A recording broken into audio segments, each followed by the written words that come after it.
नमस्कार साथियों।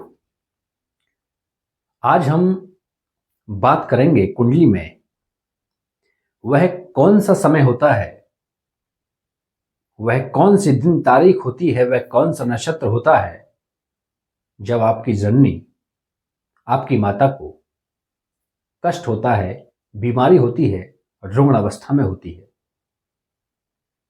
सभी संबंधियों के बारे में कुंडली के द्वारा यह बताया जा सकता है कि तुम्हारे ये संबंधी भाई हो, बहन हो, माता पिता, शत्रु, जितने भी सभी संबंधी हैं उनके विषय में यह बताया जा सकता है कि उनको कब कब परेशानियां होने वाली हैं। लेकिन आज हम बात करने जा रहे हैं आपका सबसे महत्वपूर्ण माता। तुम्हारे जीवन काल में माता को कब कब कष्ट होगा। इसका संबंध मृत्यु से भी है, क्योंकि इनमें वो भी समय निहित है जिस समय आपकी माता की मृत्यु होगी। तो आइए उसको हम कैसे पहचानते हैं। भृगु ज्योतिष में माता को मृत्यु तुल्य कष्ट या मृत्यु की स्थिति, उसके लिए हम देखते हैं चतुर्थ भाव को, चतुर्थ भाव के स्वामी को और चंद्रमा को। मैंने पिछली वीडियो में भी बताया है कि माता का जो कारक ग्रह है वह चंद्रमा होता है और इसका जो स्थान है वह चतुर्थ भाव होता है और उसका स्वामी, चतुर्थ भाव का स्वामी चतुर्थेश। अब इन तीनों में हमको देखना होगा कि आखिरकार सबसे ज्यादा बल किसमें है, चतुर्थ भाव में है, चतुर्थ भाव के स्वामी में है या आपके चंद्रमा में है। इसमें जो भी बलवान होगा उस ग्रह को हम नवांश कुंडली में देखेंगे कि वह नवांश कुंडली में किस राशि में स्थित है। यदि आपकी वृश्चिक लग्न की कुंडली है तो आपके चतुर्थेश शनि हुए, तो हम नवांश कुंडली में देखेंगे कि जो शनि है वह नवांश में किस राशि में विराजमान है। यदि आपके शनिदेव चतुर्थ यानी कि 4 नंबर लिखी हुई राशि में विराजमान है तो इसका मतलब हम ये कहेंगे कि यह कर्क राशि में, कर्क के नवांश में है। इसी प्रकार हम उसको नोट कर लेंगे कि चतुर्थ भाव का स्वामी 4 नंबर वाली राशि में स्थित है नवांश में। तो इसका मतलब यह तय हुआ कि आपकी माता को हर चौथे वर्ष में कष्ट होने की संभावना है। इसमें वही हम देखेंगे जो बली होगा। यदि चंद्रमा बली है तो हम चंद्रमा को नवांश में देखेंगे कि वह चंद्रमा नवांश में किस राशि में स्थित है। यदि चंद्रमा नवांश में, चंद्रमा यदि बली है, चंद्रमा यदि नवांश में जिस राशि में स्थित है उसका नंबर 1 है, इसका मतलब मेष राशि में स्थित है। इसका मतलब यह हुआ कि माता को प्रतिवर्ष कहीं ना कहीं कष्ट होगा। और यदि चतुर्थ भाव बलवान है तो हम देखेंगे कि चतुर्थ भाव, नवमांश में जो चतुर्थ भाव है उस पर कौन सा नंबर लिखा हुआ है। यदि 12 नंबर लिखा हुआ है इसका मतलब मीन राशि,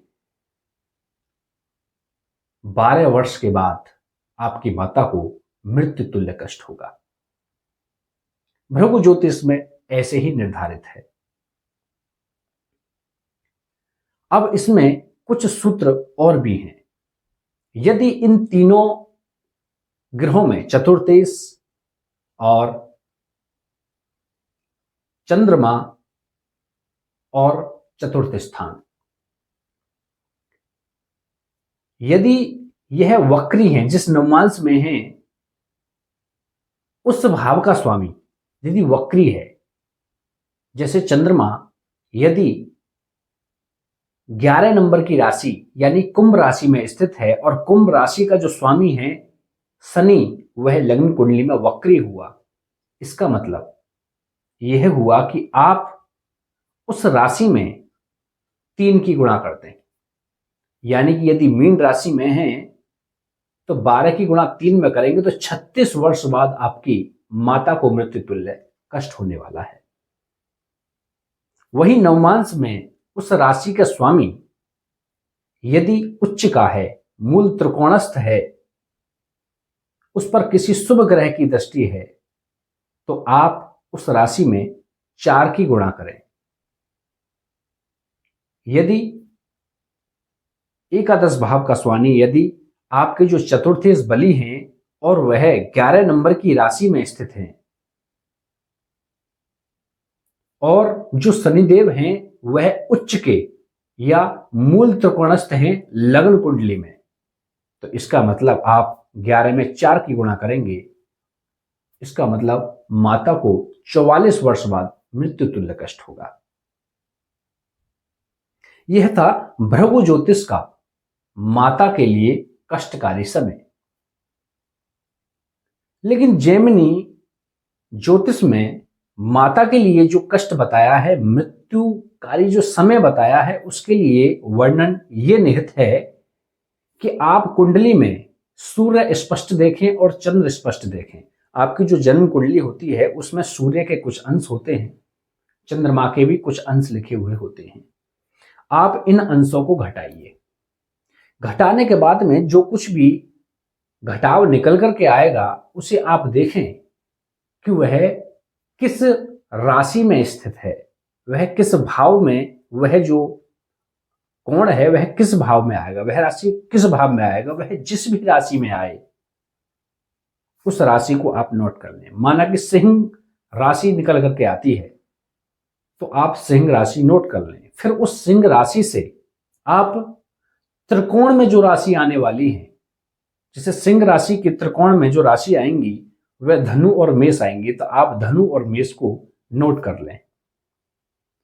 उसके बाद में उस राशि को आप नवांश राशि में जाकर के देखें, नवांश कुंडली में देखें कि वह जो घटाव का जो अंश है वह नवांश में किस राशि में स्थित है। माना मिथुन राशि में है तो आप मिथुन राशि को नोट कर लें। अब आप देखें शनि और गुरु बृहस्पति का गोचर।